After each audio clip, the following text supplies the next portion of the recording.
Assalamualaikum warahmatullahi wabarakatuh. Halo teman-teman yang hebat, apa kabar kalian hari ini? Semoga kalian selalu sehat dan semangat dalam belajar ya. Sebelumnya perkenalkan, nama saya Kamilia Laila Mufida dari UIN Syekh Wasil Kediri.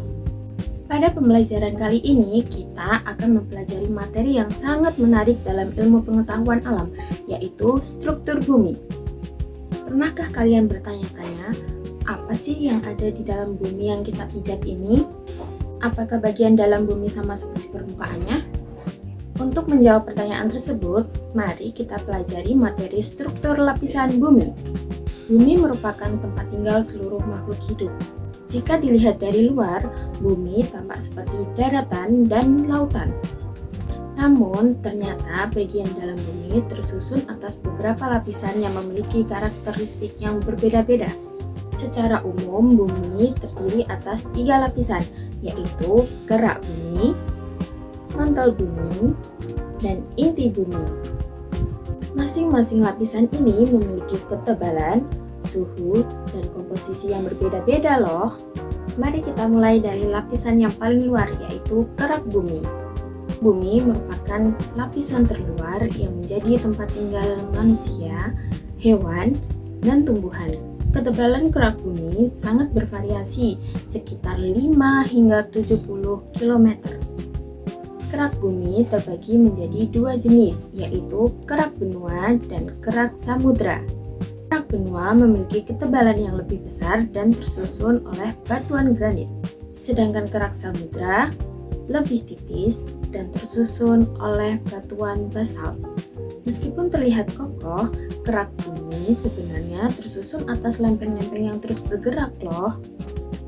Pergerakan lempeng-lempeng ini dapat menyebabkan berbagai fenomena alam loh, seperti gempa bumi, letusan gunung api, dan pembentukan pegunungan. Di bawah kerak bumi terdapat lapisan mantel bumi. Mantel bumi merupakan lapisan yang paling tebal, ketebalannya sekitar 2.900 km. Mantel bumi tersusun atas batuan silikat yang kaya akan magnesium dan besi. Suhu di lapisan ini sangat tinggi, sehingga sebagian materialnya berada dalam keadaan semi cair atau plastis. Mantel bumi dibagi menjadi 2 bagian, yaitu mantel atas dan mantel bawah. Mantel atas memiliki sifat yang sangat plastis, sehingga memungkinkan terjadinya pergerakan lempeng. Sedangkan mantel bawah lebih padat karena mendapat tekanan yang sangat besar. Selanjutnya, kita akan mempelajari lapisan terdalam bumi, yaitu inti dalam bumi. Inti bumi merupakan pusat bumi yang memiliki suhu yang sangat tinggi. Bahkan diperkirakan lebih dari 5.000 derajat Celcius. Inti bumi tersusun dari logam besi dan nikel. Inti bumi dibedakan menjadi 2 bagian, yaitu inti luar bumi dan inti dalam bumi. Inti luar berbentuk cair dengan ketebalan sekitar 2.200 km. Pergerakan logam cair pada inti luar menghasilkan medan magnet bumi. Medan magnet ini sangat penting loh, karena berfungsi untuk melindungi dari radiasi berbahaya yang berasal dari matahari.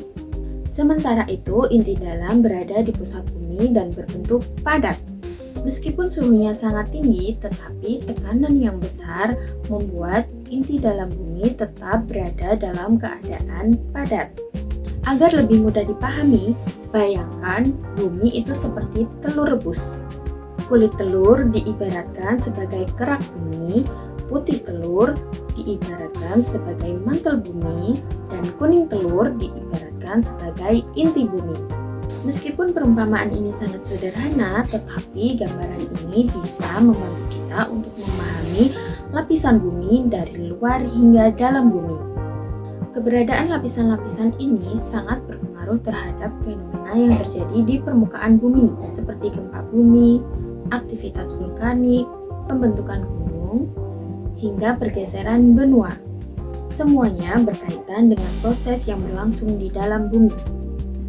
Oleh karena itu, mempelajari struktur bumi sangat penting untuk memahami gejala yang terjadi di alam kita. Dengan memahami struktur bumi, kita juga dapat meningkatkan kesadaran terhadap potensi bencana alam dan cara mengurangi resikonya. Sebagai rangkuman, yaitu bumi tersusun dari 3 lapisan, yaitu kerak bumi, tempat tinggal makhluk hidup, kedua mantel bumi, lapisan yang paling tebal, yang menjadi tempat terjadinya arus konveksi. Yang ketiga, inti bumi, yang tersusun dari inti luar dan inti dalam, yang tersusun atas besi dan nikel. Demikian pembelajaran tentang struktur lapisan bumi pada kali ini. Semoga materi yang disampaikan dapat menambah wawasan kalian dan pemahaman kalian tentang struktur lapisan-lapisan bumi yang selama ini tidak bisa kita lihat. Terima kasih atas perhatian dan semangat belajar kalian. Sampai jumpa pada pembelajaran berikutnya. Terima kasih. Wassalamualaikum warahmatullahi wabarakatuh.